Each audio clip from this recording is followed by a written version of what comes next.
और सबसे बड़ी खबर आ गई है। भारतीय नेवी का पाक को यह कड़ा संदेश है। अरब सागर में पाक को कड़ा संदेश। भारतीय नेवी ने मिसाइल फायर की है और पाक एक्सरसाइज से पहले भारत का ये जो संदेश गया है, सुमित, इसके बारे में क्या जानकारी? आईएनएस सूरत से मिसाइल फायर।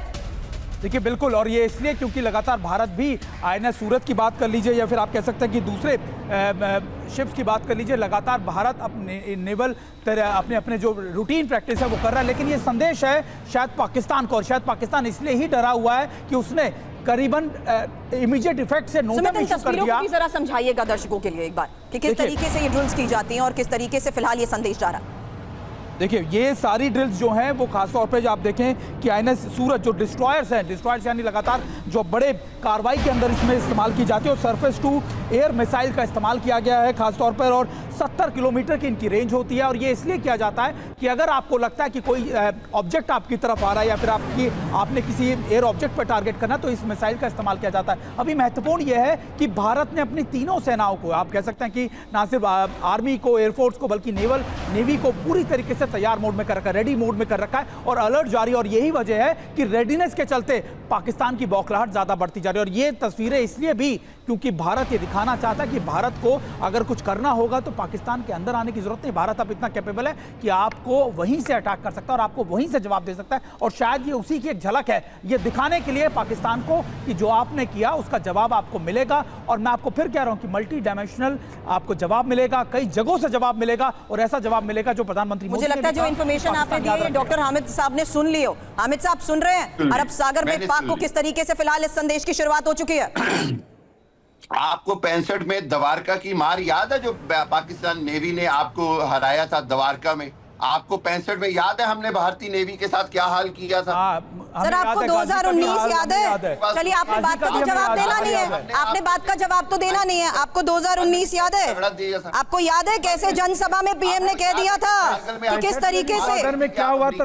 आपको याद है? आपको याद है कि आप मैं ज्यादा दूर नहीं जा रही सर, उसका जवाब देने के लिए डिफेंस एक्सपर्ट है। मैं उस बात की हकीकत आपको बता देती हूँ, जब किस तरीके से प्रधानमंत्री ने सामने आते ही कह दिया था, आतंकियों को सचेत कर दिया था। मैं आतंकी संगठनों को और उनके सरपरस्तों को कहना चाहता हूं कि बहुत बड़ी गलती कर चुके हैं, बड़ी कीमत चुकानी होगी। और उसके कुछ ही घंटे बाद किस तरीके से सर्जिकल स्ट्राइक हुई थी, भूल रहे हैं आप सर? भूल रहे हैं अस्थाना सर? याद दिलाइए ना जरा इन्हें। इनके पास जो सवाल पूछो उसका जवाब नहीं होता, कहां पुराने इतिहास में चल जाते हैं। इनका इतिहास याद दिलाना सर, आप ही दिला दीजिए। हालांकि मैं चाहती हूं कि इस वक्त जो भारत एक्शन ले रहा है, जो संदेश दे रहा है, वो समझा दीजिए।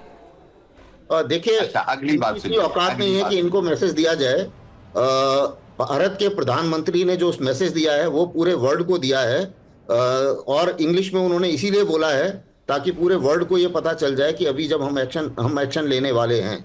जहां तक पाकिस्तान के नुमाइंदों का सवाल है जो टेलीविजन पर भी आते हैं, हाँ। मैं बड़े 2 शब्द में ही कहूंगा कि उन्हें पता है कि अगर वो ये नहीं बोलेंगे तो अगले दिन वो गुम हो जाएंगे, और पाकिस्तान मिलिट्री उनको छोड़ेगी नहीं। इसलिए उनके पास कोई चारा नहीं है, ये उनकी मजबूरी है। आपका मंत्र ये उनकी मजबूरी है। ये आप सारे चैनल एक ही बंदे से स्क्रिप्ट लेते हैं, रॉ से आप स्क्रिप्ट लेते हैं, सारे चैनल वही स्क्रिप्ट बोलते हैं। देखिए, मेरे विचार से आपको सबसे पहले तो बात करने की तमीज होनी चाहिए, किससे कैसे बात करनी है। इसलिए मैं एंकर से कहना चाहूंगा या तो इनको नहीं सर, आपकी आवाज जा रही है बिल्कुल क्लियर, आप बोलिए। या तो इनको म्यूट कीजिए, नहीं तो मैं फिर आगे बात नहीं कर पाऊंगा। मैं बात नहीं करना चाहूंगा ग्रुप के जरिए रॉ आपको इस लेवल पर हम नहीं जाते। मैं बताता हूँ। अब आपको 1971 की अगर ये याद नहीं है कि 93,000 प्रिजनर हमारे पास थे, और 93,000 प्रिजनर्स जो हैं उनको अगर हमने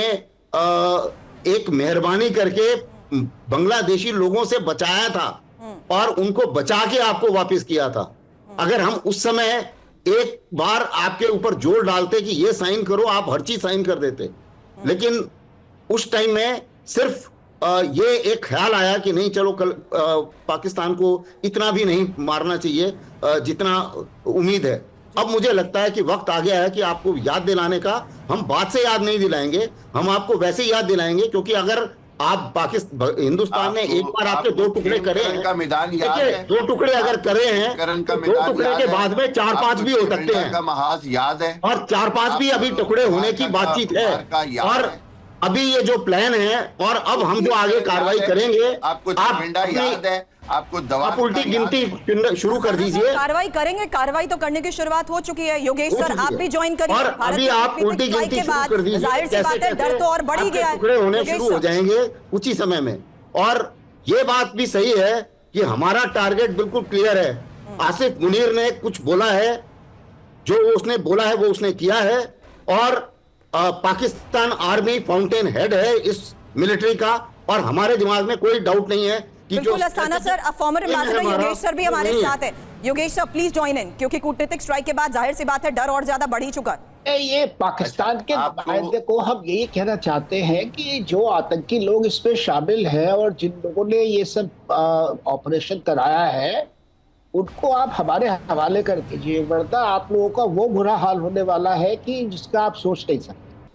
आपको ये पता नहीं है कि आज भारत के पास क्या क्या कैपेबिलिटीज है और सारी दुनिया आज भारत के साथ खड़ी है, including United states of America. आज तो हमें आपके देश के अंदर भी जाने की जरूरत नहीं है, आप अपने देश की टेरिटरी में रहकर ही आपको मार सकते हैं।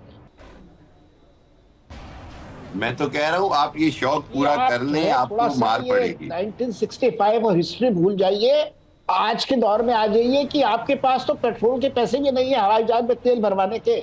अरे आप सब एक ही स्क्रिप्ट बोलते रहेंगे। आप ना आपके पास आटा है खाने को, ना चावल है, आप लड़ाई कैसे करोगे भाई? हर चीज के लिए तो आप पैसे हमारी मांगने चिंता जाते ना हो, करें। उसमें कभी उस मुल्क में पहले आपके पास हमारी कुछ हो चिंता तो ना सही हाथ करें। में लड़ाई करने के लिए। 2 दिन लड़ाई चल पड़ी तो जो है तीसरे दिन जो है आपकी बजट आप खत्म हो जाएगा।